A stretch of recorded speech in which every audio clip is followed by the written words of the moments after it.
माता आदि शक्ति उन देवाधिदेव महादेव की सहचारिणी थी, जिन्हें कभी किसी के प्रति आसक्ति नहीं हुई थी। अब उन्हीं महादेव का स्नेह पाकर माता अत्यंत प्रसन्न थी और उसी प्रसन्नता से माता के शरीर से जो दिव्य तरंगे प्रस्फुटित हुई, उसने अंधकार को दूर कर एक नवीन प्रकाशमय सृष्टि की रचना करने आरंभ कर दी।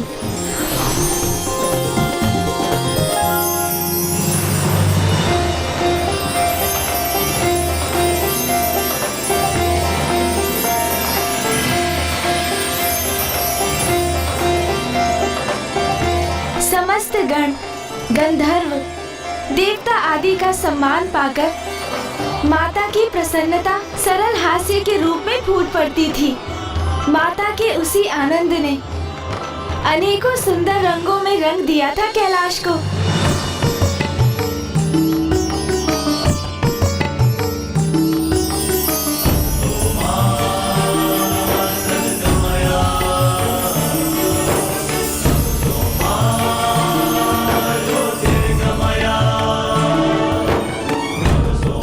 माता के आगमन से समस्त कैलाश में आनंद का नाद गूंज उठा है। ऐसा प्रतीत होता है मानो माता ने एक नवीन कैलाश का सृजन किया हो। मेरी प्रभु से यही प्रार्थना है कि माता सदैव इसी प्रकार से आनंदित रहे, क्योंकि उन्हीं की प्रसन्नता के कारण ही समस्त कैलाश आनंद से झूम उठा है। माता कुष्मांडा की मुस्कुराहट इसकी भी प्रतीक है कि एक नारी की मुस्कान से ही पुरुष का संसार संपूर्णता को प्राप्त करता है।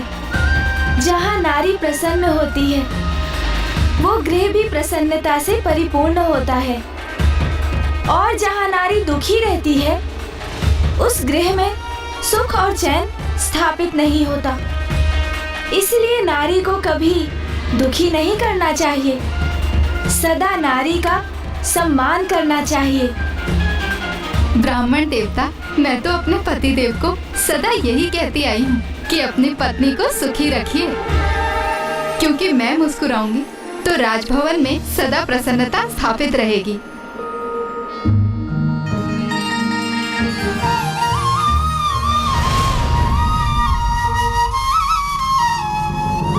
ये कैसी विचित्र विडंबना है कि जिनकी मुस्कुराहट से सृष्टि उजागर हुई, आज उन्हीं माता आदिशक्ति की मुस्कान उनसे छिन चुकी है, और ये सब महाराज देवोदास के कारण हुआ है। मेरी माँ प्रसन्न नहीं रहेंगी तो काशी में भी कहाँ समृद्धि हो सकेगी।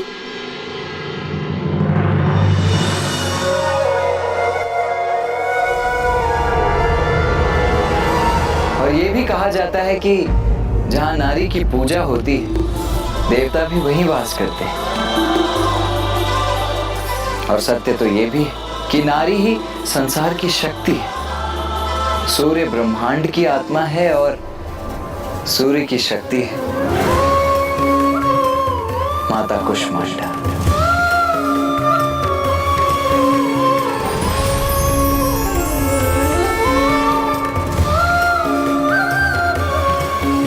माता कुष्मांडा हृदय के चक्र में वास करती है, जिसे अनाहत चक्र भी कहा जाता है।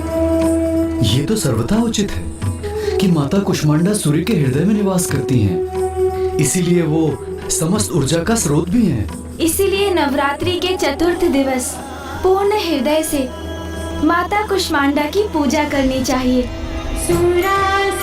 इनकी पूजा से रोग और शोक दोनों का ही नाश होता है तथा आयु, यश, बल और आरोग्य की प्राप्ति होती है, और जीवन काल के उपरांत परम पद की भी प्राप्ति होती है। तो आइए अब हम माता कुष्मांडा की पूजा करते हैं।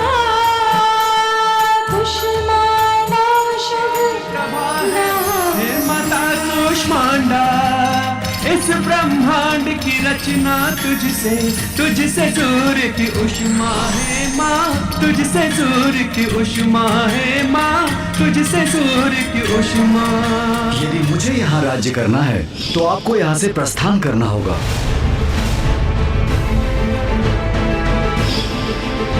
उस दिवस भी जगत पिता महादेव मुझे ऐसे देख रहे थे जैसे अपने प्रिय पुत्र को देख रहे हों।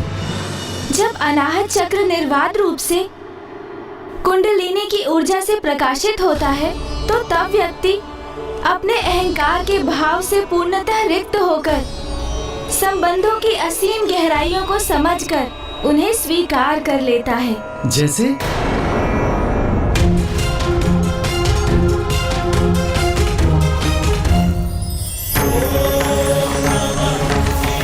महादेव केवल ईश्वर ही नहीं, जगत पिता है। वो अहंकार से सर्वथा परे हैं। सभी चराचर जीव उनकी संतानें हैं। यदि उनकी संतान महादेव से कुछ मांग ले तो स्वयं अपार कष्ट सहकर भी वो अपनी संतान को कभी निराश नहीं करते। महादेव, महादेव!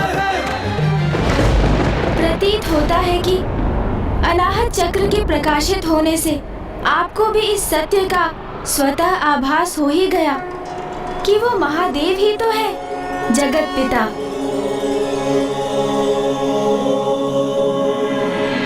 अब हम माता की आरती करेंगे। पर अद्भुत तेज प्रभा है, हे माता कूष्मांडा। इस ब्रह्मांड की रचना तुझसे सूर्य की उष्मा है माँ, तुझसे सूर्य की उष्मा है माँ, तुझसे सूर्य की उष्मा। महाराज, माता, कल नवरात्रि का पंचम दिवस है और कल हम माता के पंचम स्वरूप स्कंद माता की कथा सुनेंगे।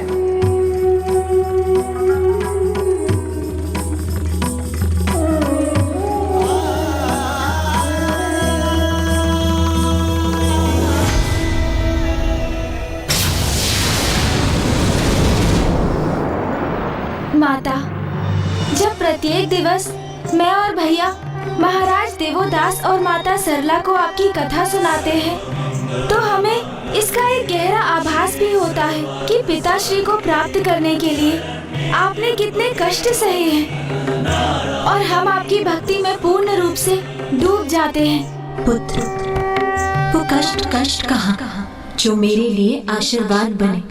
तब से मुझे महादेव का सानिध्य प्राप्त हुआ और उनसे विवाह के उपरांत कैलाश मेरा निवास बना। और पुत्र, कल तुम एक ऐसी कथा कहने जा रहे हैं जो मेरे हृदय के अत्यंत निकट है, मुझे अत्यंत प्रिय है। मेरे मातृत्व के सुख को प्राप्त करने की कथा, जब मुझे कार्तिक पुत्र रूप में प्राप्त हुआ।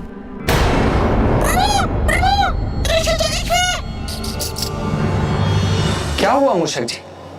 क्या हुआ है ऋषिवर को?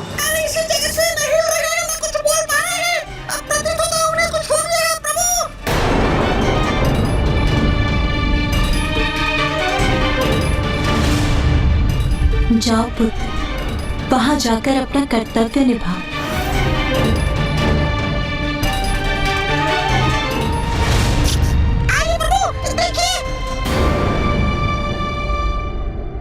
भैया, ऋषिवर के अभी प्राण शेष है, किंतु ये अस्वस्थ प्रतीत हो रहे हैं। हमें शीघ्र ही धन्वंतरी जी का आवाहन करना चाहिए। उचित है गणेश।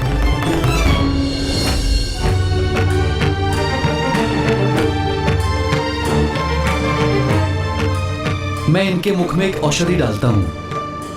किंतु धन्वंतरी जी, ऋषिवर तो कुछ भी ग्रहण नहीं करेंगे। उन्होंने निर्जल और निराहार रहने का संकल्प लिया है।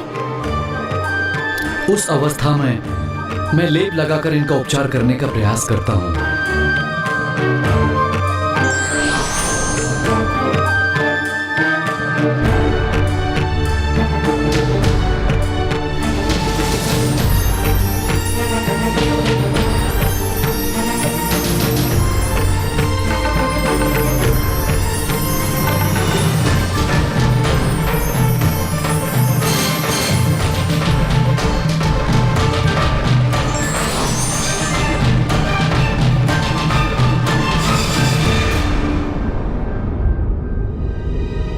गणेश जी, कुमार कार्तिकेय जी, मैंने इन्हें लेप तो लगा दिया है, किंतु इनकी अवस्था अत्यंत गंभीर है। बस किसी प्रकार ये जीवित वर हैं। पिताश्री के दर्शन करने के लिए ही ऋषिवर के प्राण रुके हुए हैं। यदि पिताश्री ऋषि जगेश्वी की देहावसान से पूर्व काशी नहीं लौटे तो हम पर ब्रह्म हत्या का दोष लग जाएगा। नवरात्रि का आज पंचम दिवस है और आज हम माता के स्कंद माता स्वरूप की उपासना करते हैं।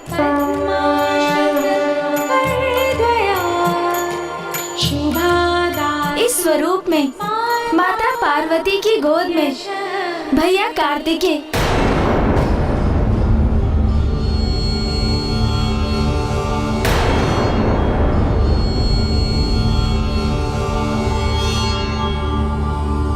भैया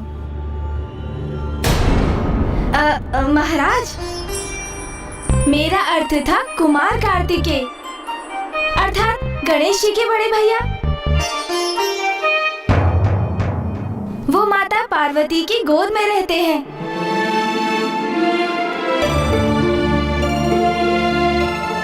अर्थात माता को इस स्वरूप में मातृत्व सुख प्राप्त हुआ। माता बनने का सुख अवश्य प्राप्त किया उन्होंने, किंतु साधारण नारियों की भांति नहीं। अर्थात माता ने गर्भ धारण कर कुमार कार्तिकेय को जन्म नहीं दिया।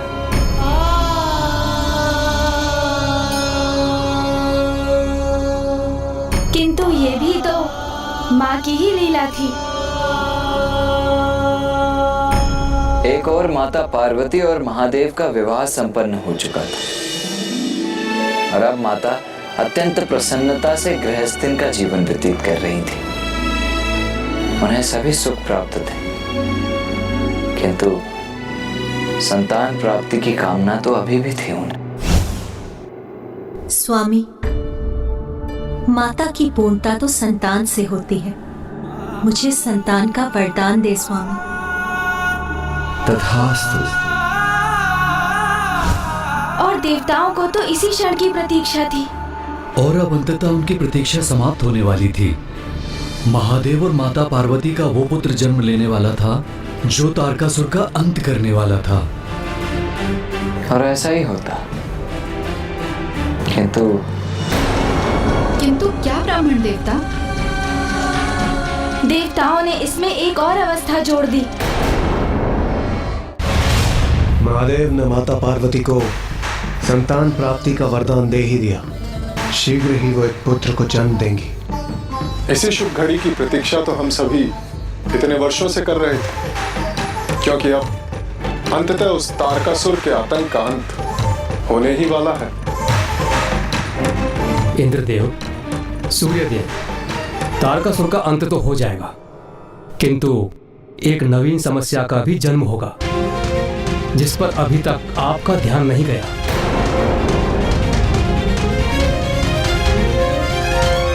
समस्या?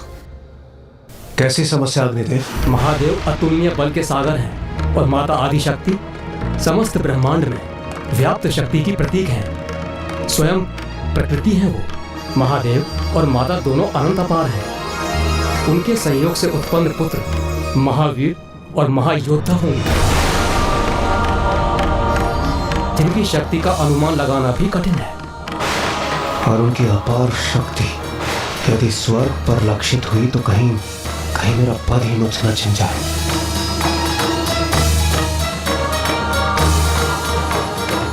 इस समस्या का हमें कोई न कोई उचित समाधान ढूंढना ही होगा। तारकासुर का वध करने हेतु हमने स्वयं के लिए एक महासंकट को आमंत्रित कर लिया।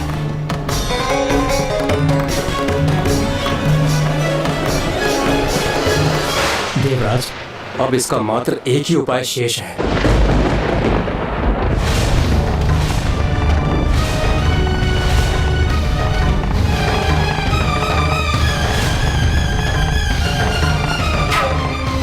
महादेव, तारकासुर के आतंक से हमारी रक्षा कीजिए प्रभु। केवल आप ही का पुत्र उसका अंत कर सकता है।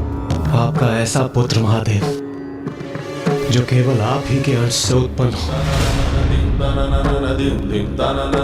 जिसमें माता पार्वती की कोई भूमिका और कोई योगदान न, कोई भूमिका और कोई योगदान न, कोई भूमिका और कोई योगदान न।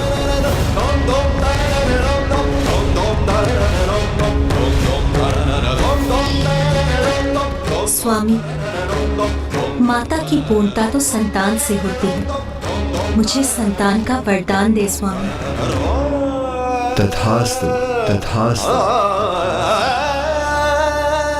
महादेव, हम पर कृपा कर हमें ये वचन दीजिए कि आपके और माता पार्वती के संयोग से अभी कोई पुत्र जन्म नहीं लेगा। माता की पूर्णता संतान से होती है। मुझे संतान वरदान दे स्वामी।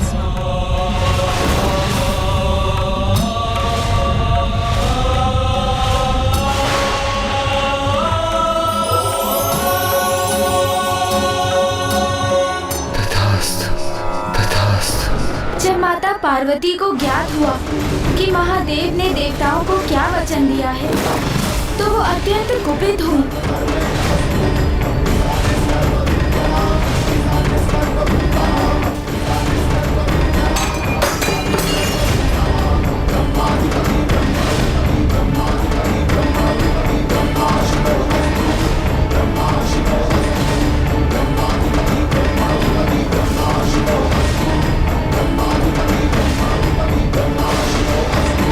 देवताओं ने महादेव से ऐसा अनुचित वरदान मांगने का दुस्साहस भी कैसे किया। मैं उन्हें श्राप देती हूँ, आज के बाद देवता भी अपने पत्नियों के योगदान से अपनी संतान की उत्पत्ति के सुख से वंचित रहेंगे।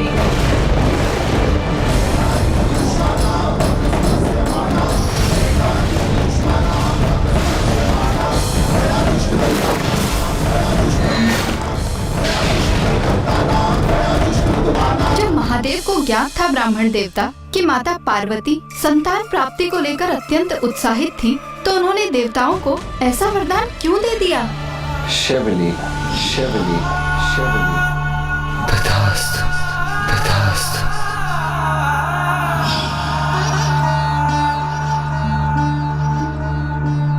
ना कुछ उनकी इच्छा के बिना हुआ है और ना कुछ उनकी इच्छा के बिना होगा। अर्थात ब्राह्मण देवता, इस वरदान के पीछे भी महादेव की कोई लीला छिपी हुई थी। आपने सर्वथा उचित समझा महाराज। वास्तविकता में इस घटना के पीछे पूर्व काल में घटित एक प्रसंग था। एक बार महादेव और माता पार्वती भ्रमण कर रहे थे।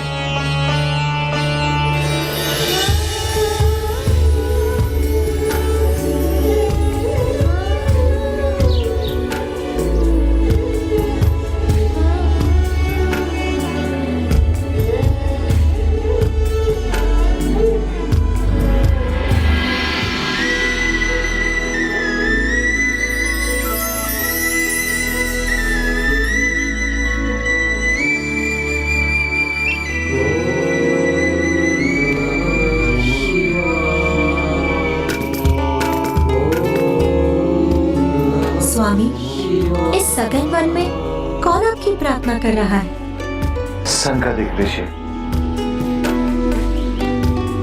अच्छा, तो अब समझी मैं। मेरे साथ भ्रमण पर निकलना तो मात्र एक बहाना था। वास्तविकता में तो आपको आपके भक्तों से भेंट करने की इच्छा यहाँ खींच लाई। कहिए, उचित कह रही हूँ ना मैं स्वामी?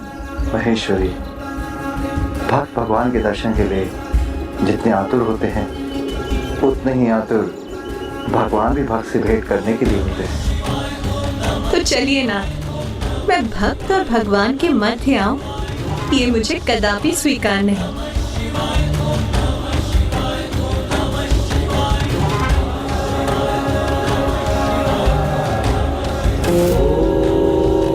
नमः शिवाय।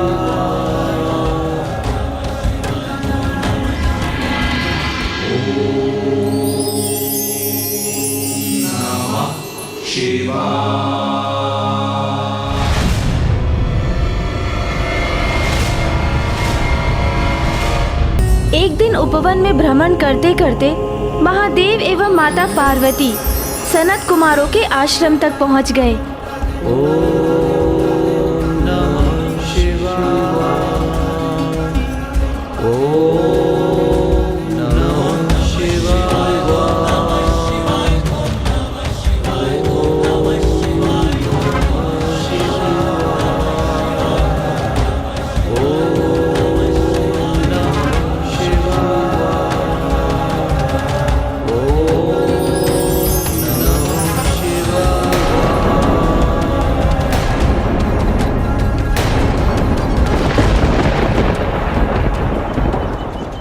महादेव, माता पार्वती, प्रणाम।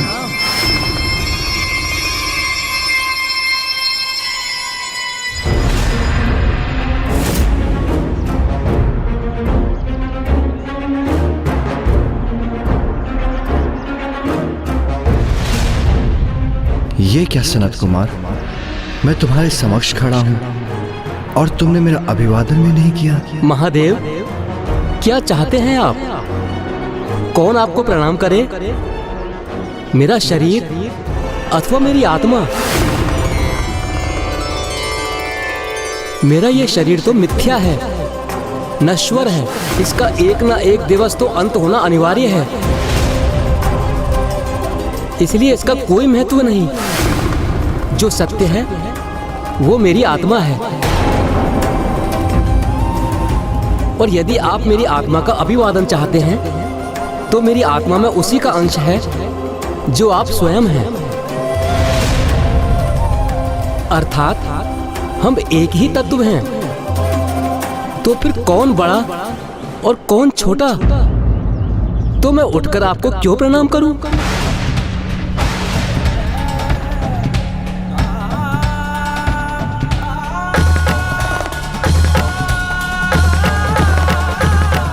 मैं तुम्हारे तत्व ज्ञान से प्रभावित हुआ।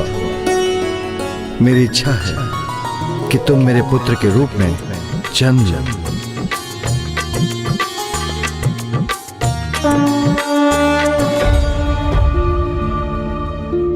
धन्यवाद प्रभु, आपका ही पुत्र बनकर जन्म लेना तो मेरा सौभाग्य होगा।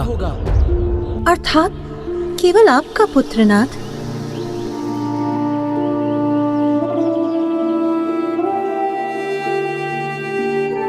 महादेव की लीला तो अपरंपार है, और उनको तो ये पूर्व से ही ज्ञात था कि देवताओं को महादेव और माता पार्वती के पुत्र को लेकर संशय होगा। और ये भी ज्ञात था उन्हें कि देवता मात्र उनके अंश से उत्पन्न पुत्र का अनुरोध करेंगे। इसीलिए महादेव ने पूर्व से ही सनत कुमार को उनके पुत्र के रूप में जन्म लेने का वरदान दे दिया था। और इस प्रकार महादेव ने अपने दोनों वरदानों की मर्यादा रखी। एक जो उन्होंने सनत कुमार को दिया था, और दूसरा जो उन्होंने देवताओं को प्रदान किया था। किंतु उन्होंने माता पार्वती को भी वरदान दिया था, तो फिर उसका क्या हुआ ब्राह्मण देवता? जब माता पार्वती को ज्ञात हुआ कि महादेव ने देवताओं को क्या वचन दिया है, तो वो अत्यंत कुपित हुई, और फिर उन्होंने भी देवताओं को उनकी पत्नियों के संयोग से कभी कोई संतान उत्पन्न ना होने का कठोर श्राप दे दिया। वही वरदान जो देवताओं ने महादेव से मांगा था। तो क्या माता के इस श्राप के कारण देवताओं की कभी कोई संतान नहीं हुई? माता पार्वती का शाप था कि देवता अपनी पत्नियों के योगदान से संतान उत्पन्न करने में असमर्थ होंगे, किंतु परोक्ष रूप में वो संतान प्राप्त कर सकते थे। इसलिए भविष्य में अपनी ऊर्जा को एक पात्र में स्थित कर वो ऐसा करेंगे कि पांडवों का जन्म इसी विधि से होगा।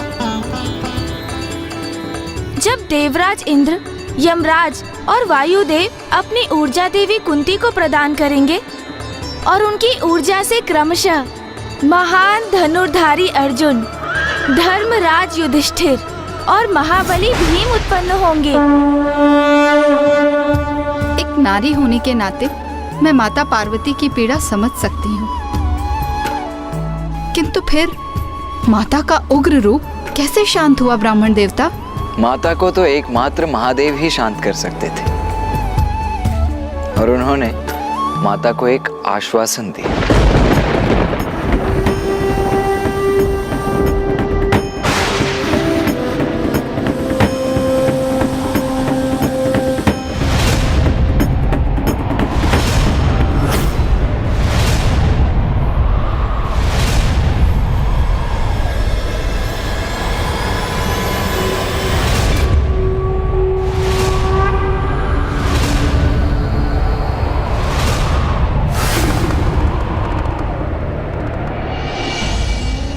स्वामी, एक नारी के लिए इससे बड़े दुर्भाग्य की बात और क्या हो सकती है भला? उनका वरदान मेरे लिए श्राप के समान है। मुझसे मेरे मातृत्व का सुख छीन लिया उन सभी। उमा, हम जगत पिता और जगत माता हैं और देवता भी तो हमारी ही संतानें हैं। उनकी रक्षा भी हमारा ही दायित्व है, जो तभी संभव होगा जब हमारा ये पुत्र मेरे ही अंश से उत्पन्न हो।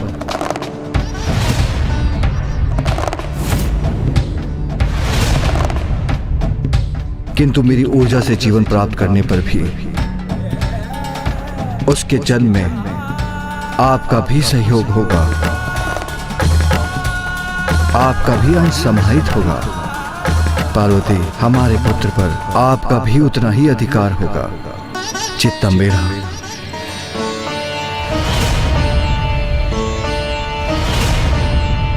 स्वामी, क्या ये संभव है? किंतु कैसे? मुझ पर विश्वास रखिए उमा।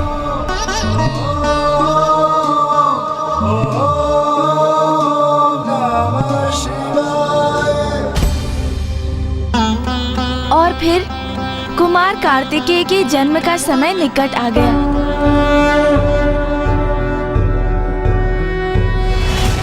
योगीश्वरो महासेनः कार्तिकेयो अग्निनन्दनः स्कन्दः कुमारः सेनानिः स्वामी शंकर संभव।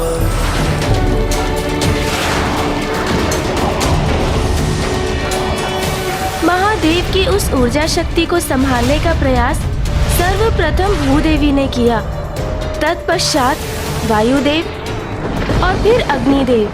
किंतु सभी देव अपनी असीम शक्ति लगाने के पश्चात भी उस ऊर्जा को संभालने में अक्षम रहे। महादेव की ऊर्जा को संभाल पाना तो माता गंगा के लिए भी असंभव प्रतीत हो रहा है।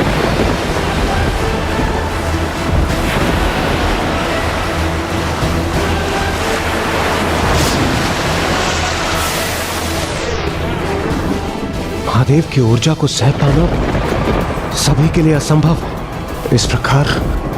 इस प्रकार उनके पुत्र का जन्म कैसे संभव है? अब कैसे होगा ताड़कासुर का वध?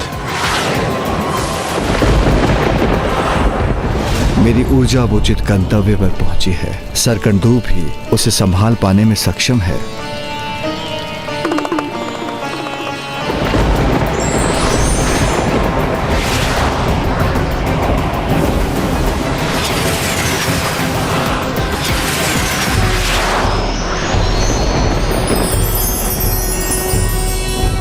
योगीश्वरो महासेनः कार्तिकेयो अग्निनन्दनः स्कन्दः कुमारः सेनानिः स्वामी शंकर संभव।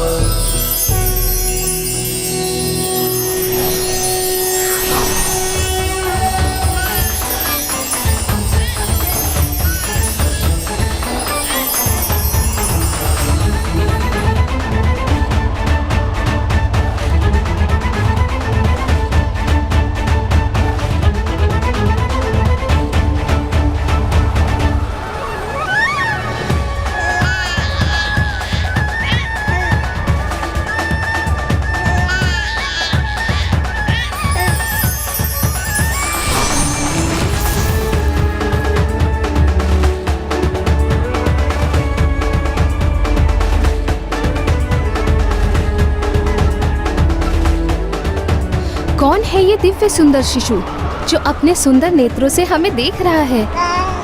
प्रतीत हो रहा है जैसे वो हमें पुकार भी रहा है। हमें वहां जाना चाहिए।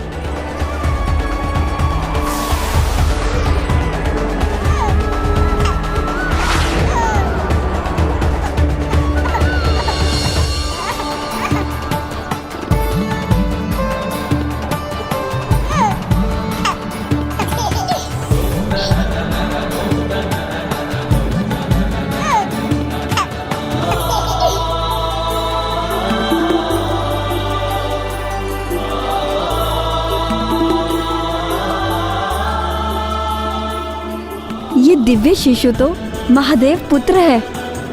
जब सारे देवताएं महादेव का ऊर्जा संभालने का प्रयास कर रहे थे तो मेरी दृष्टि उन पर गई थी और ये सुंदर शिशु महादेव की ऊर्जा से उत्पन्न हुआ है।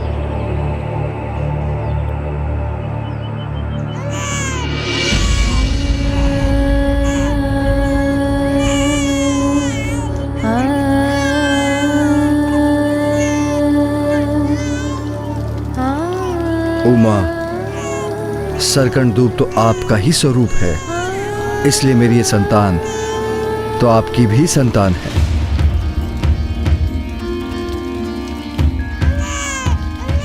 मेरा पुत्र भूखा होगा, मुझे उसे आहार देकर उसका पोषण करना चाहिए।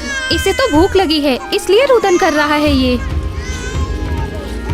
शिशु तो महादेव और माता पार्वती के वात्सल्य का अधिकारी है, किंतु ऐसे निराहार इसे कैलाश कैसे भेज दे? नहीं, हमें इसका पोषण करना चाहिए, इसे आहार प्रदान करना चाहिए। उमा, मुझे ज्ञात है आप अपने पुत्र को अपने आंचल में भरकर उसे सस्नेह आहार देने के लिए आतुर हैं, किंतु आपका पुत्र कीर्तिकाओं को अपना आहार प्रकट करने की अनुमति दे रहा है, उन्हें आशीष दे रहा है, जिसके उपरांत वह आपके पास कैलाश आ जाएगा।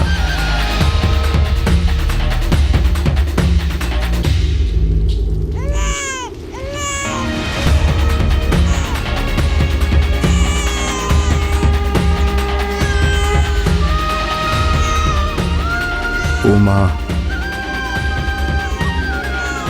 आप जिसे एक नवजात शिशु के रूप में देख रहे हैं, वो महायोद्धा बनकर कैलाश पहुंचेगा। उमा, आप शीघ्र ही कैलाश में आगमन होगा, तो क्या आप उसके लिए समुचित व्यवस्था नहीं करेंगी? आप सर्वथा उचित कह रहे हैं नाथ। मेरा पुत्र कैलाश आने वाला, मुझे जाकर उसके लिए आवश्यक व्यवस्था करनी चाहिए।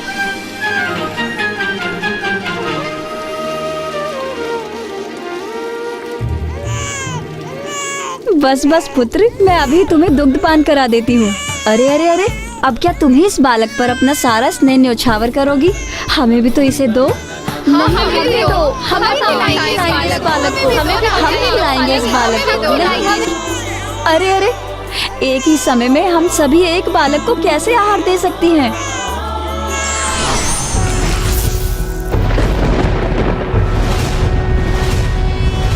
योगीश्वरो महासेनः कार्तिकेयो अग्निनंदनः स्कंदः कुमारः सेनानिः स्वामी शंकर संभव। महादेव पुत्र, इस शिशु ने 6 शीश धारण कर लिया हमारे लिए। हम कृतार्थ हुए। अब हम सब इसे आहार प्रदान कर सकते हैं, क्योंकि ये षणानन है।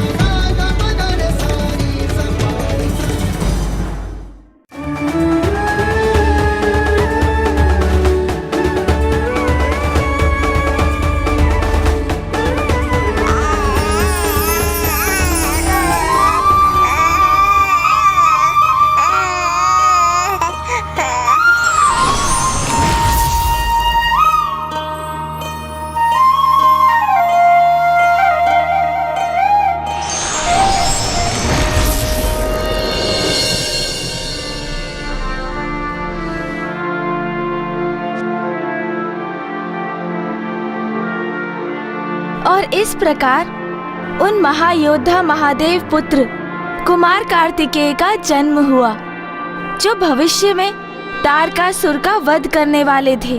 तो अब तो देवता चिंता मुक्त होकर आनंदित हो गए होंगे।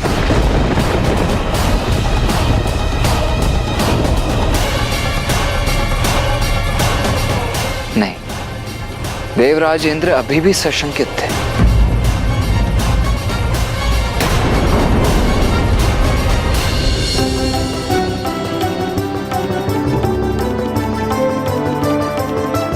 अपने शिशु रूप में भी कितने दिव्य और तेजस्वी है महादेव पुत्र। पर है तो वो शिशु ही।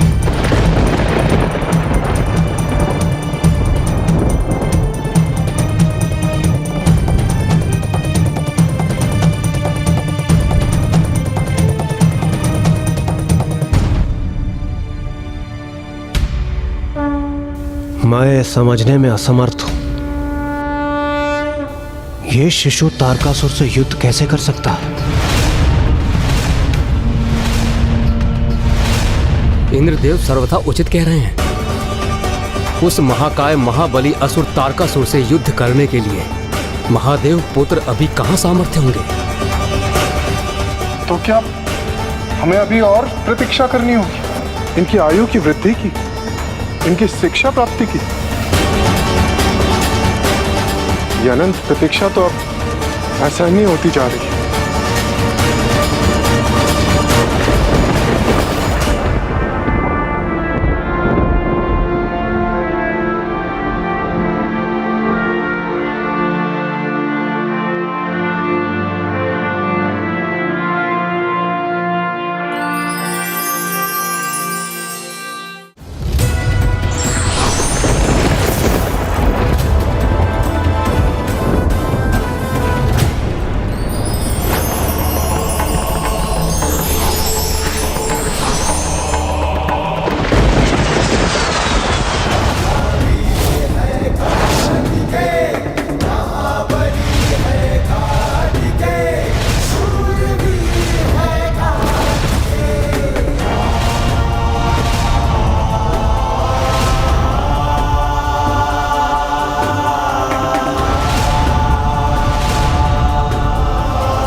महादेव पुत्र तो किशोर हो गए, किंतु ये तो मुझे अभी भी सुकुमार ही प्रतीत हो रहे हैं। ये भी उचित है। जिस भयंकर तारकासुर के समक्ष कोई देवता भी नहीं टिक सका, उसका सामना कैसे करेंगे कुमार?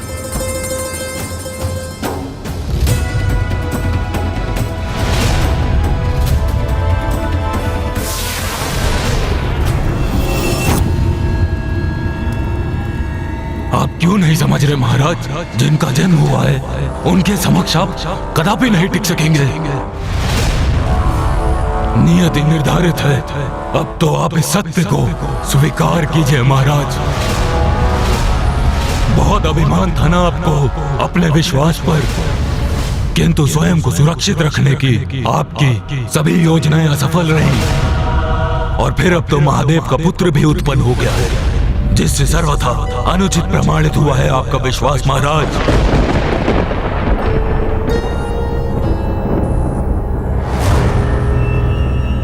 और वो महादेव पुत्र ही आपका काल बनेगा, और वो महादेव पुत्र ही आपका काल बनेगा।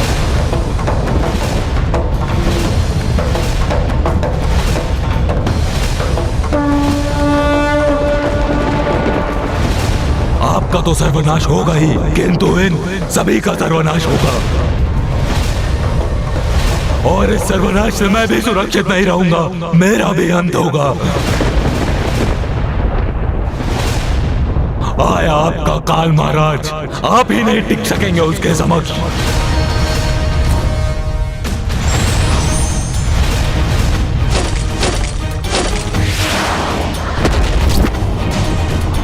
काल हूं तुम्हारा, शीघ्र जन्म लेकर तुम्हारा वध करूंगा मैं।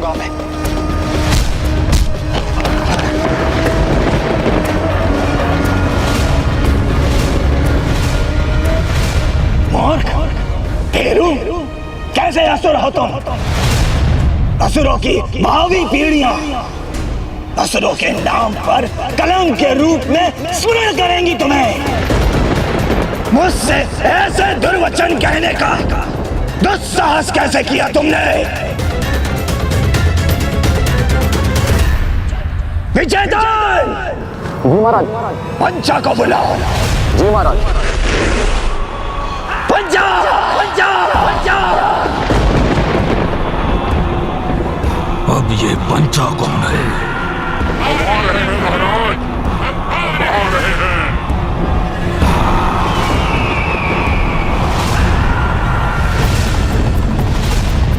एक और कार्तिकेय तारकासुर का संहार करने के लिए जन्म ले चुके थे, तो वहीं दूसरी ओर तारकासुर ने भी कार्तिकेय को क्षति पहुंचाने की मंशा से अपने असुर पंचा का आवाहन किया।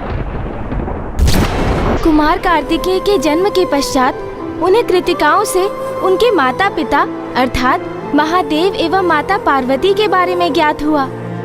आप सभी ने सस्नेह मेरा पालन पोषण किया, इस नाते आप सभी मेरी माताएं हैं। तो कहिए माता, मैं किस प्रकार आपका ये ऋण चुकाऊं? पुत्र, हमें माँ कहकर संबोधित किया है तुमने, इसी सौभाग्य ने हमें धन्य कर दिया है। किंतु पुत्र, तुम्हारा मूल निवास यहाँ नहीं कैलाश है। हमने तुम्हारा पालन पोषण अवश्य किया है, लेकिन तुम्हारे माता पिता महादेव और माता पार्वती हैं। जाओ पुत्र, अब तुम कैलाश जाओ, क्योंकि वहाँ तुम्हारी माता बड़ी अधीरता से तुम्हारी एक झलक पाने के लिए प्रतीक्षा कर रही होगी।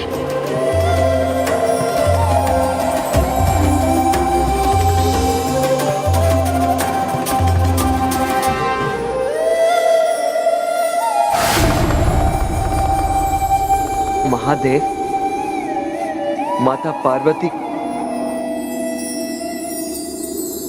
कदाचित कृतिका देवियां कुमार का पग प्रदर्शन कर रही हैं, क्योंकि अब तक कुमार में महायोद्धा होने की कोई भी योग्यता हमें दिखाई नहीं दी। किंतु एक बार बस वो महादेव और माता पार्वती के पास कैलाश लौट आए, उसके पश्चात उन्हें तारकासुर का वध करने की वो संपूर्ण दक्षता भी प्राप्त हो जाएगी। क्यों देवगण, उचित कह रहा हूं ना मैं?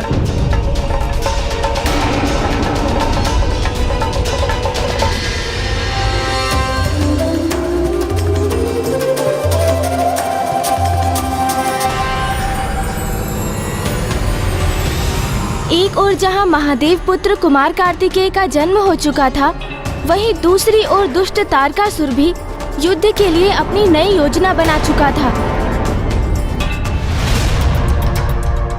पंचा! पंचा!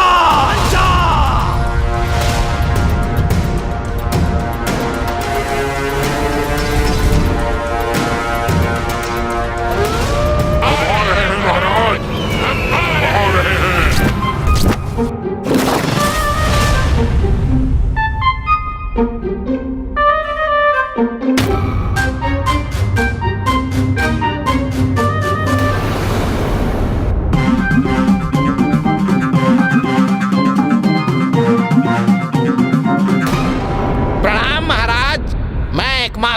उपस्थित हूँ।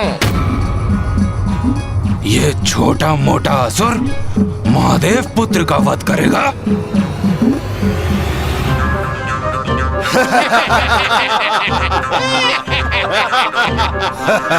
कैसा अटपटा असुर है ये?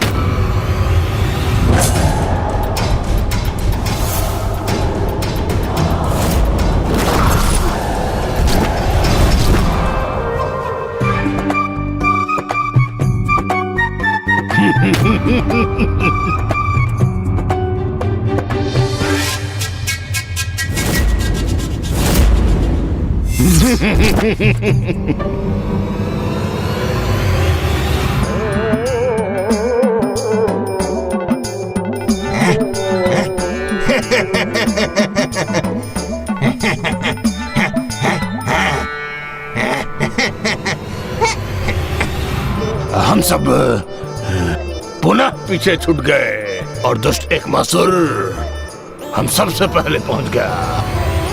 अब वो सर्वप्रथम महाराज तक पहुंचने का श्रेय स्वयं ले लेगा और हम सब मुंह ताकते रह जाएंगे। पीछे हटो ना, फिर मुझे आगे जाने दो। शीघ्र पहुंचना है मुझे महाराज तक। आगे बढ़ो, अन्यथा मार्ग से हटाओ। मैं जाऊंगा, मैं जाऊंगा, मैं आगे जाऊंगा, मैं जाऊंगा।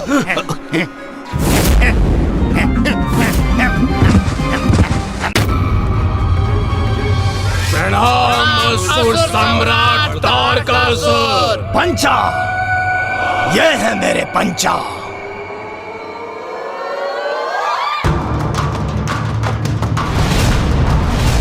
मृत्युदाता पंचा विदूषक बनकर किसी का भी विश्वास अर्जित कर लेते हैं तो अपनी माया से उसे अंतहीन मृत्यु भी प्रदान कर सकते हैं।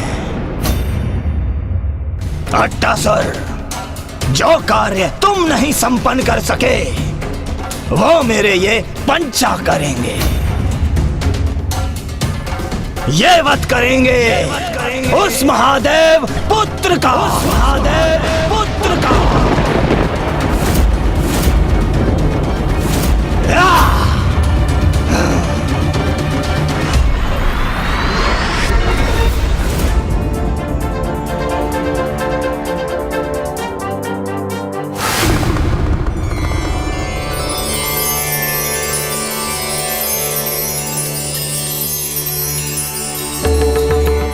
माता, माता एक बार आप बाहर आके देख लीजिए, हमने जो सजावट की है वो उचित तो है? जी नंदी जी। आइए।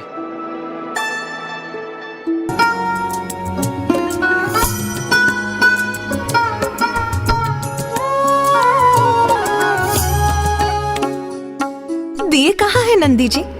माता, गण अभी उन्हें भी उनके स्थान पर रख रहे हैं, देखिए। दिए पर्याप्त होने चाहिए नंदी जी। संपूर्ण कैलाश उनके प्रकाश से जगमगाता चाहिए मुझे। कैलाश का दीपक जो आ रहा है, मेरा पुत्र आ रहा है।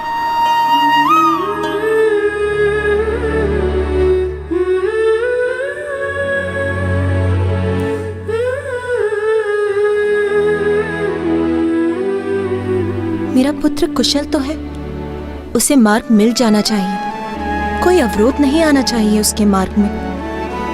माता, क्या हुआ माता? माँ बन चुकी हूँ मैं, तो मेरा चिंतित होना तो स्वाभाविक ही है। मैं तो बस अपने हृदय को यही विश्वास दिला रही हूँ कि सब कुछ कुशल तो है ना। मेरे पुत्र के साथ कुछ अप्रिय तो घटित नहीं होने जा रहा ना। अब खड़े क्यों हो? जाओ, महादेव पुत्र का अंत करके लौटो। चिंता के कारण अवश्य महाराज की बुद्धि भ्रमित हो गई है। ये असुर जो अपने शरीर के अंग नहीं संभाल सकते, वो महादेव पुत्र का वध भला क्या करेंगे?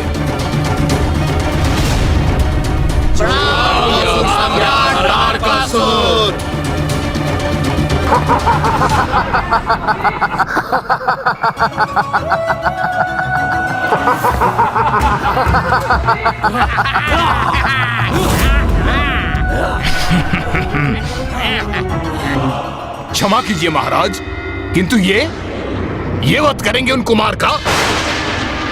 तनिक देखिए महाराज, ये सारे के सारे हंसी के पात्र हैं महाराज।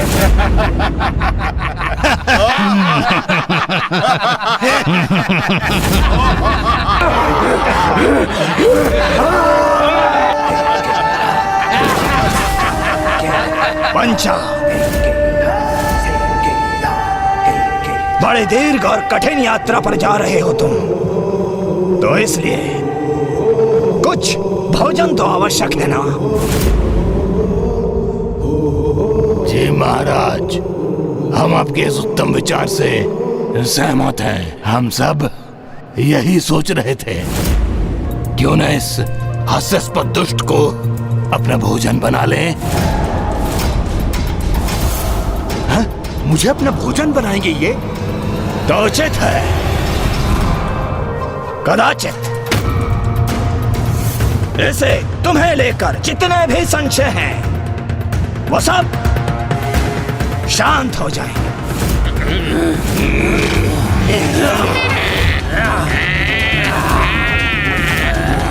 क्षमा महाराज, मैं तो केवल इसलिए हंस रहा था कि ये सारे के सारे कितने हास्यास्पद लग रहे हैं महाराज।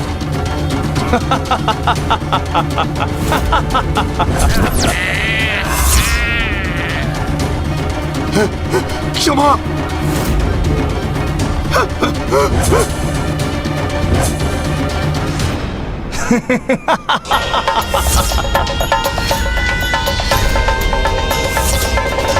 अरे, इन्होंने तो घेर लिया मुझे।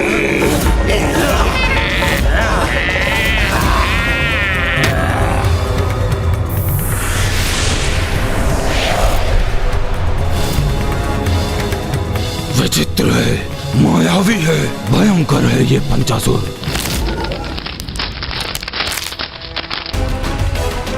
महाराज मुझे मुक्त करा दीजिए।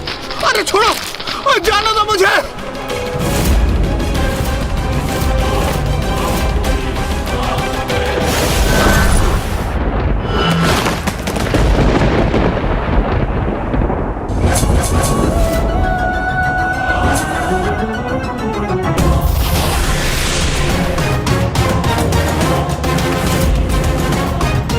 इनकी माया और दुष्टता धूर्त भी है और मायावी भी।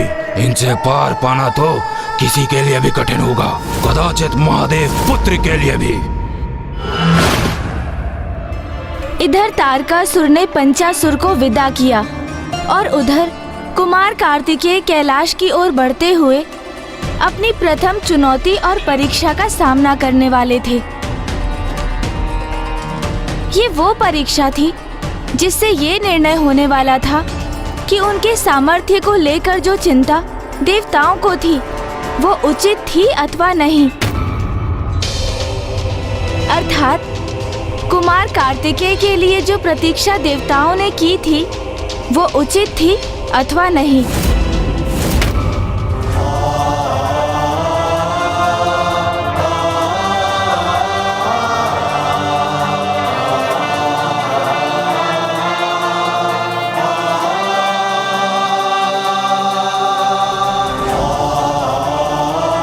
वो रहा कैलाश, अर्थात मेरे माता पिता, जगत पिता महादेव और जगत माता माता पार्वती का निवास स्थान।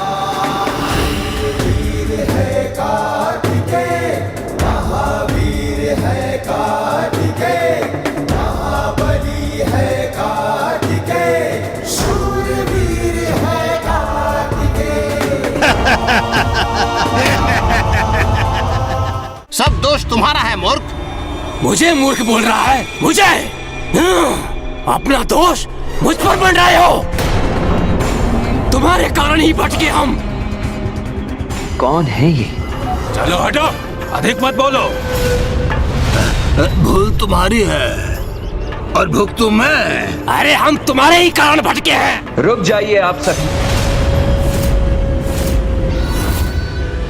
मछली जाल में फंस गई है।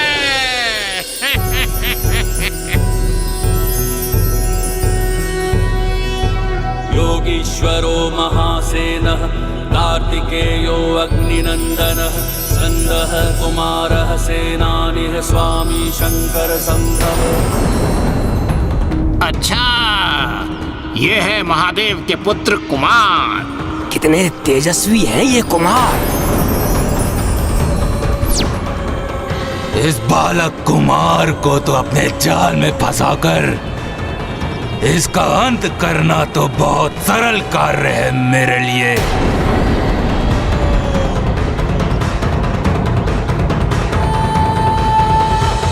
कौन है आप सभी और इस प्रकार यहाँ कलह क्यों कर रहे हैं? मैं बताता हूँ कि हम कौन हैं। ये एकमासुर है, ये त्रियासुर है और वो दशरथसुर है और ये छत्सरसुर है और मैं द्विधासुर हूँ। हम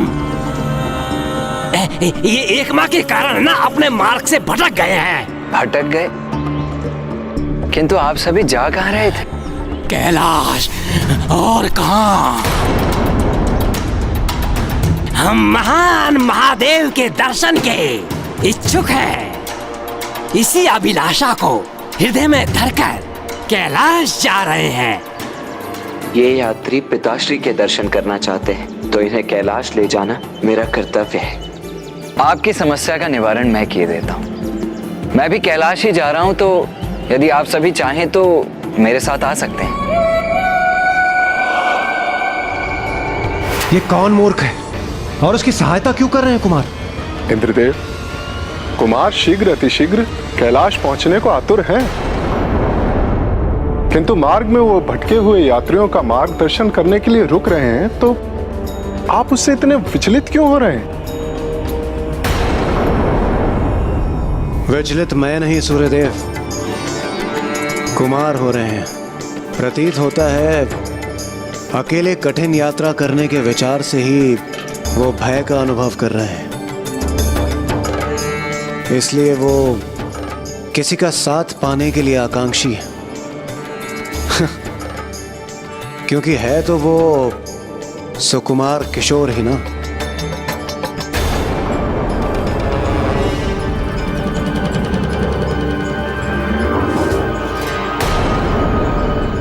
अरे वाह, नेकी और वो भी पूछ पूछ। हमारी समस्या का हल तो हो गया। हमारा गंतव्य स्वयं हमारे सामने उपस्थित है।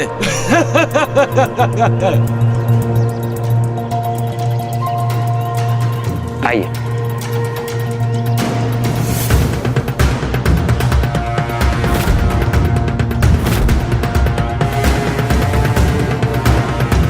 वैसे क्या आप भी महादेव के दर्शन करने जा रहे हैं?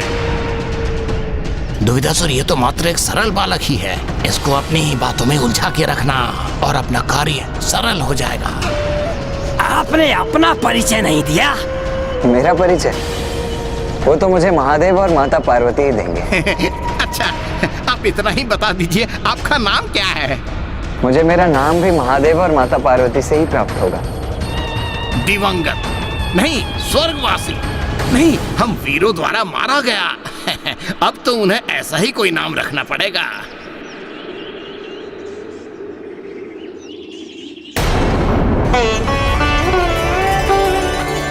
माँ, पिताश्री, मैं आपके दर्शनों के लिए अत्यंत अधीर हूँ।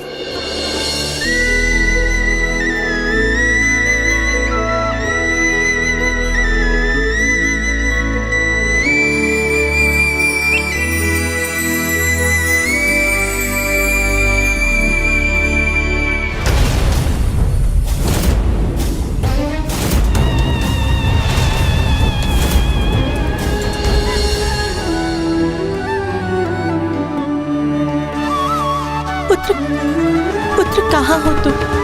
मेरे नेत्र कब से तुम्हें देखने के लिए अधीर हो रहे हैं। शीघ्र आ जाओ पुत्र, मुझे तुम्हारी बहुत चिंता हो रही है।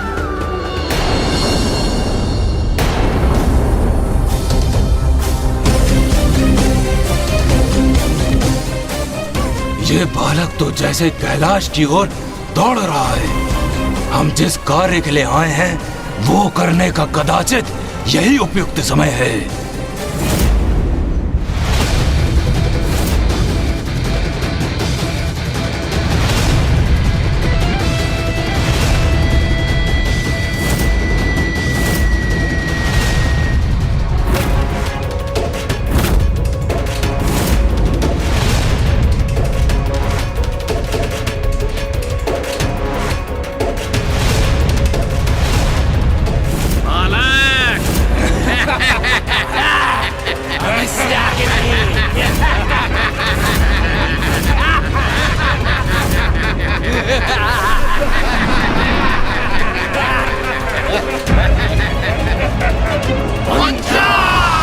मुझे यहाँ क्यों फंसाया है तुम लोगों ने?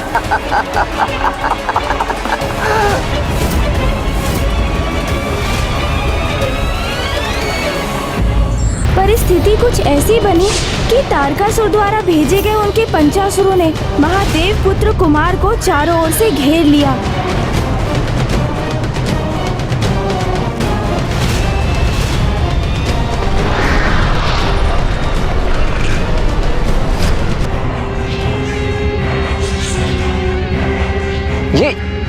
ये क्या कर रहे हैं आप सभी?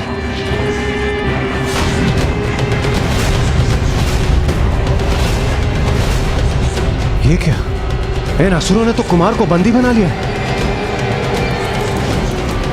कौन है ये मायावी और कैसा छल है ये? मुझे तो इतने अंधकार में कुछ दिखाई भी नहीं दे रहा।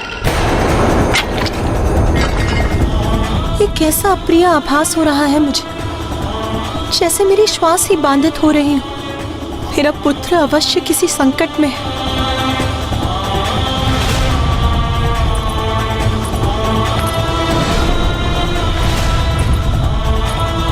नाथ, आज हमारा पुत्र संकट में। एक माँ की ही अंतर्दृष्टि इतनी सशक्त होती है कि दूर होकर भी उसे उसकी संतान पर आए संकट का भान हो जाता है और उसका हृदय व्याकुल हो उठता है।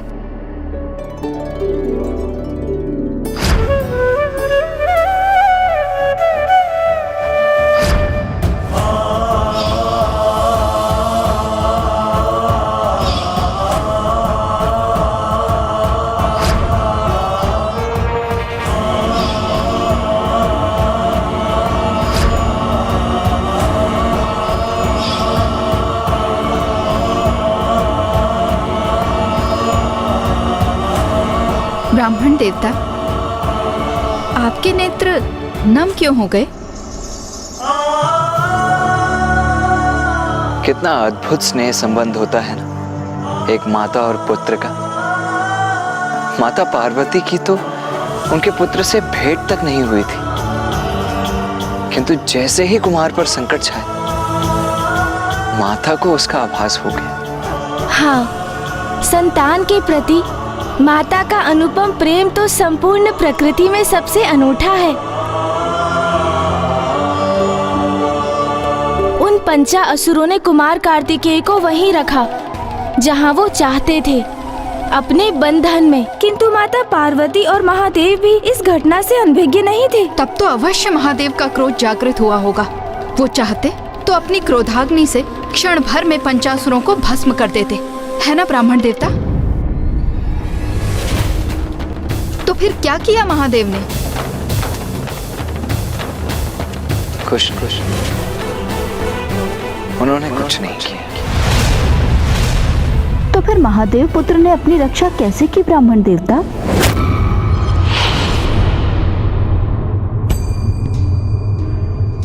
मुझे ज्ञात है पार्वती, तारकासुर के असुरों ने हमारे पुत्र को अपने बंधन में बांध लिया है।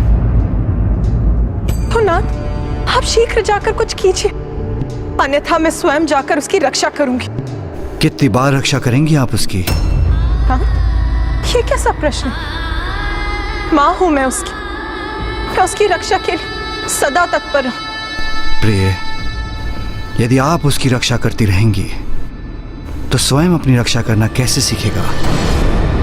आप उसकी दुर्बलता नहीं, उसका बल बनिए प्रिय, क्योंकि आपको भी ज्ञात नहीं कि आपका पुत्र कितना सक्षम है। तो क्या ये उचित है कि हम ऐसे ही बैठे रहें, कुछ भी ना करें, ये ज्ञात होते हुए कि हमारा पुत्र संकट में है?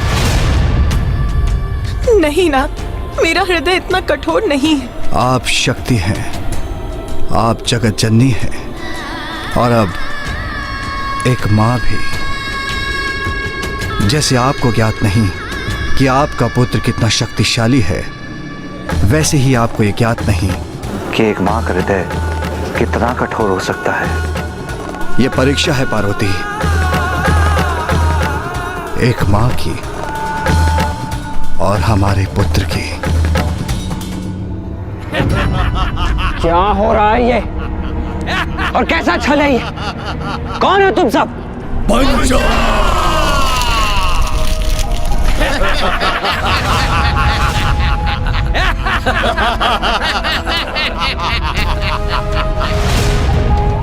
मुझे यहाँ क्यों फंसाया है तुम लोगों ने?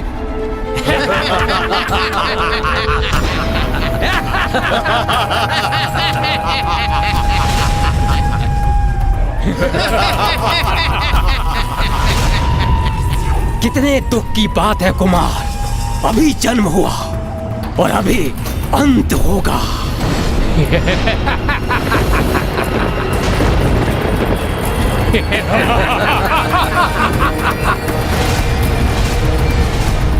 मुझसे क्या शत्रुता है तुम्हारी? मैं तो तुमसे परिचित भी नहीं हूं। किंतु हम परिचित हैं तुमसे, और इतना ही हमारा परिचय पर्याप्त है। हम काल हैं तुम्हारे, हमारी गुफा को भेद कर बाहर निकलना असंभव है।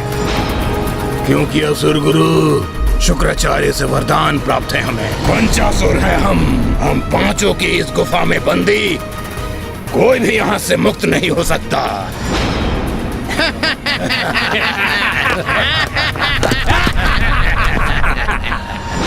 ये हो क्या रहा है?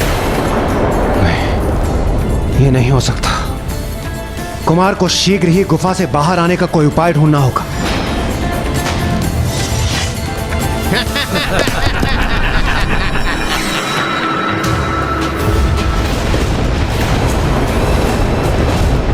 शांत हो जाइए पार्वती, शांत हो जाइए।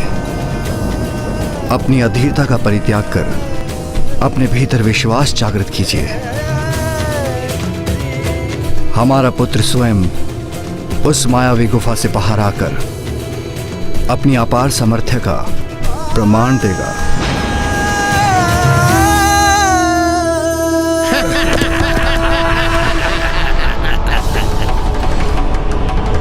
कुछ तो उपाय अवश्य होगा इस गुफा से बाहर निकलने का। मुझे शीघ्रता करनी होगी। उचित है, तुम्हारा नेत्र बंद करना ही उचित है, क्योंकि अत्यंत भयंकर होती है मृत्यु। और तुम ठहरे नीरे कोमल हृदय बालक, मृत्यु दर्शन बहुत कष्टदायी होगा तुम्हारे लिए। तुम्हारा अंत निश्चित है कुमार, क्योंकि हम पंचासुरों को मिला वरदान निरर्थक नहीं हो सकता।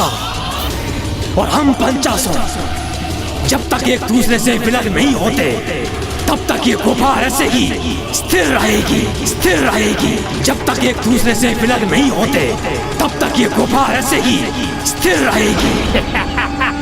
क्या क्या कहा तुमने? 5 असुर?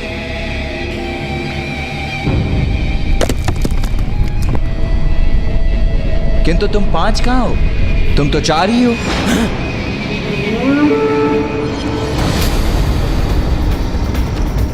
मूर्ख कुमार, हम 5 ही हैं। नहीं नहीं, असत्य कह रहे हो तुम। मिथ्या है तुम्हारे वचन। तुम तो 4 ही हो। हम मिथ्या कह रहे हैं? क्यों कहेंगे हम मिथ्या? असत्य तो तुम कह रहे हो, और सत्य ये है कि हम 4 नहीं 5 हैं। 5। मिथ्या वचन कहने वाले असुरों का तनिक भी विश्वास नहीं है मुझे। मुझे ज्ञात है, मैंने गिना था तुम्हें। तुम 4 ही हो, अन्यथा प्रमाणित करो, प्रमाणित करो अपनी संख्या। मूर्ख बालक, हमें मिथ्यावादी बुला रहे हो तुम? चलो तो हम अभी प्रमाणित करते हैं कि हम 4 नहीं 5 हैं। उसके उपरांत ही तुम्हारा वध करेंगे हम।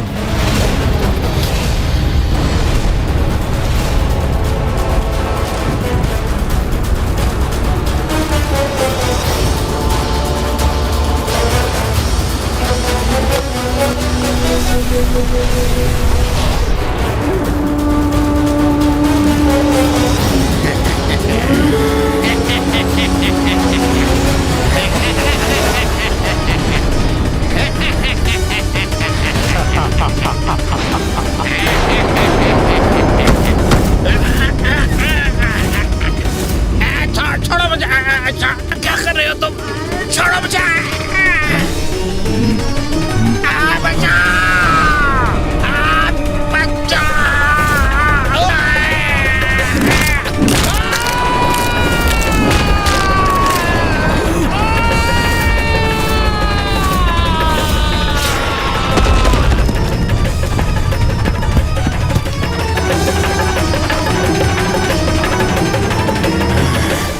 लो, वरदान तो तुम 5 को प्राप्त हुआ था ना, किंतु अब तो मात्र 4 ही रह गए हैं। और तुम 4 एक साथ आकर गुफा का निर्माण नहीं कर सकते।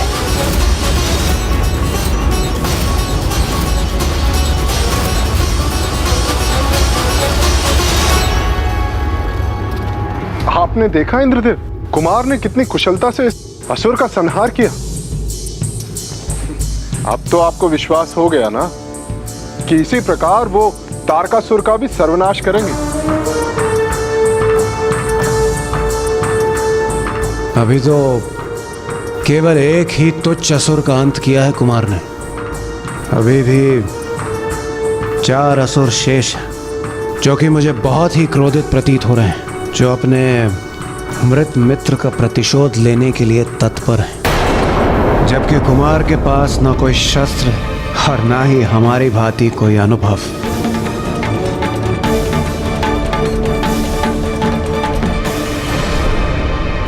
उचित कहा कुमार तुमने। हम 4 गुफा का निर्माण नहीं कर सकते, किंतु हम भी दिखाएंगे कि हम 4 क्या कर सकते हैं।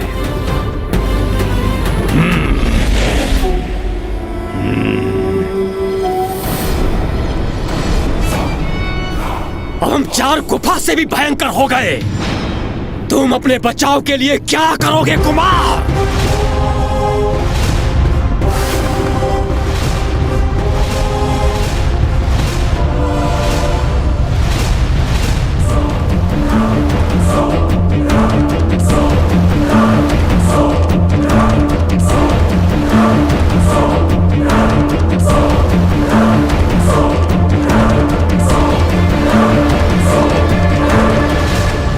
स्वामी, कोई आयुध नहीं है मेरे पुत्र के पास, और उन असुरों के 8 हाथों में 8 घातक आयुध।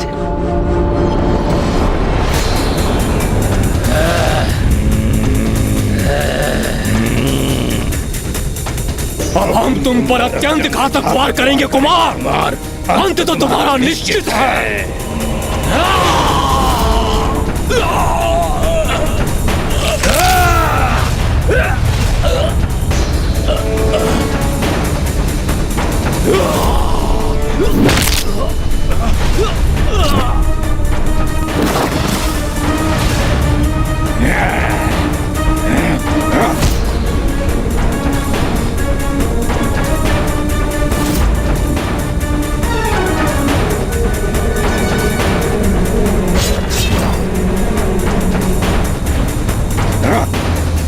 कब तक बचोगे हमारे प्रहार से?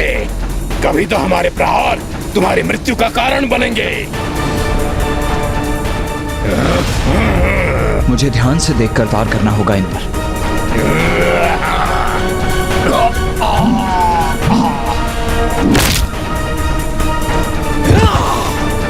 बहुत हुआ कुमार, अब तुम्हारी मृत्यु से हम इस क्रीड़ा का अंत करेंगे।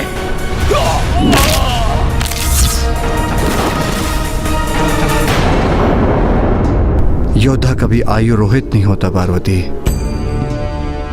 क्योंकि उसकी बुद्धि ही उसका सबसे बड़ा हथियार है।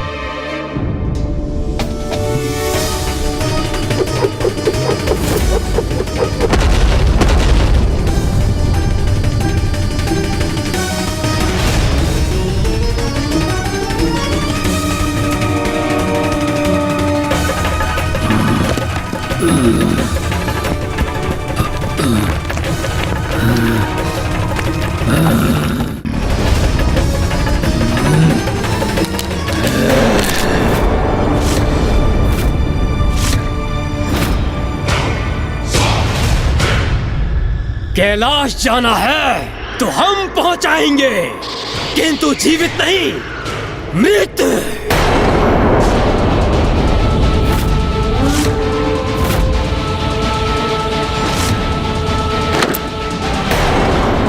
बस अब मैं कुमार को अकेले इन दुष्टों से युद्ध करते हुए नहीं देख सकता। मैं चाह रहा हूं उनकी रक्षा करके। रुकिए सूर्यदेव, रुकिए सूर्यदेव, आप कहीं नहीं जा रहे।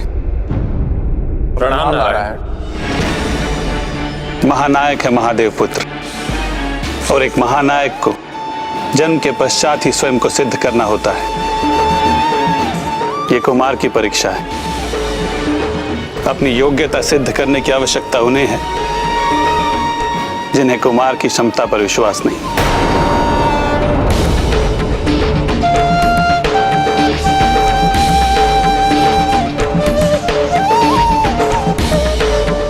रुको, रुको, रुको, रुको।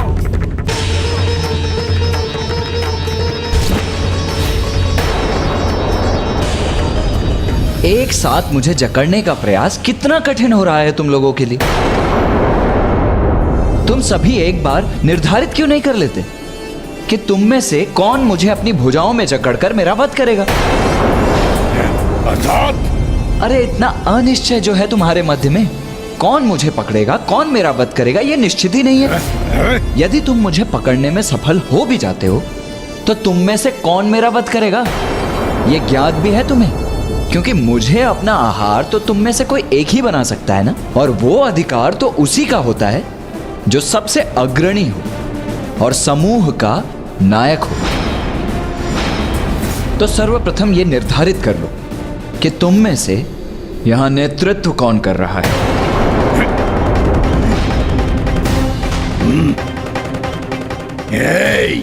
मुझे मूर्ख मत बनाओ।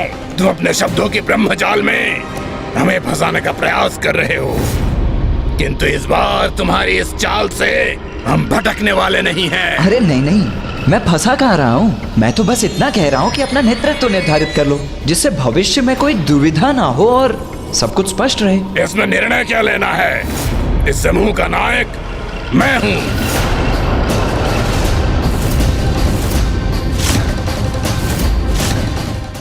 मैं नायक हूँ। मैं हूँ नायक। मैं हूँ नायक। नहीं, मैं हूँ नायक।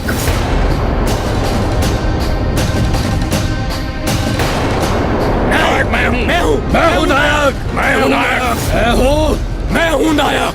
मैं हूँ नायक। अच्छा ठीक है, शांति शांति शांति शांति। पूर्ण अनिश्चय की स्थिति है तुम्हारे मध्य में। अरे सर्वप्रथम ये निश्चित तो कर लो कि कौन है नायक और कौन मेरा वध करेगा। तब तक मैं थोड़ा विश्राम कर लेता हूँ।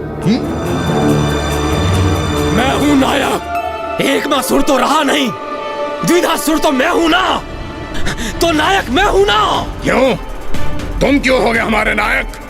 हमारे समूह में सबसे बलशाली मैं हूँ, इसलिए इस समूह का अग्रणी मैं ही रहूंगा। कैसा नरकल प्रलाप है ये? बुद्धि तो सर्वाधिक मेरी कुशाग्र है, तो नायक तो मैं ही रहूंगा ना। शांत हो जाओ तुम सभी। मैं नायक हूँ क्योंकि तुम सबसे ज्यादा शक्तिशाली मैं हूँ। मेरी शक्ति के सामने तुम लोग नहीं टिक सकते, इसलिए तुम्हें मेरा नेतृत्व स्वीकार करना होगा। शक्तिशाली तुम नहीं, मैं हूँ।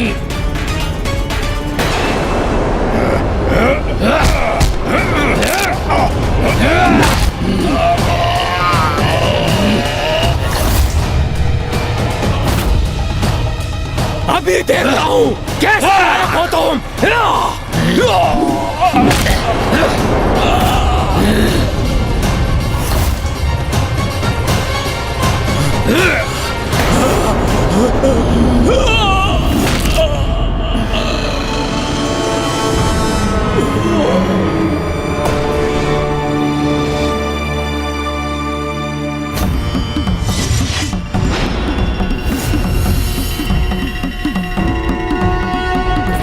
यही चाहते थे ना तुम कि हम सब आपस में लड़कर एक दूसरे का वध कर डालें, किंतु ये दुर्भाग्य है तुम्हारा कि अभी मैं शेष हूं।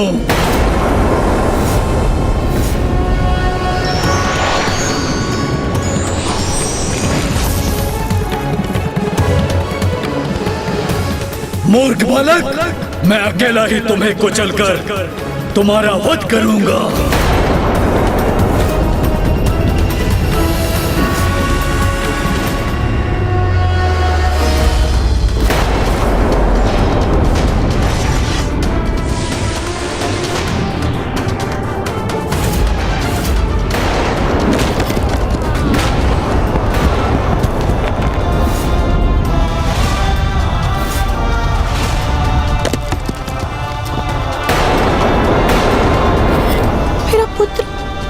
मेरा पुत्र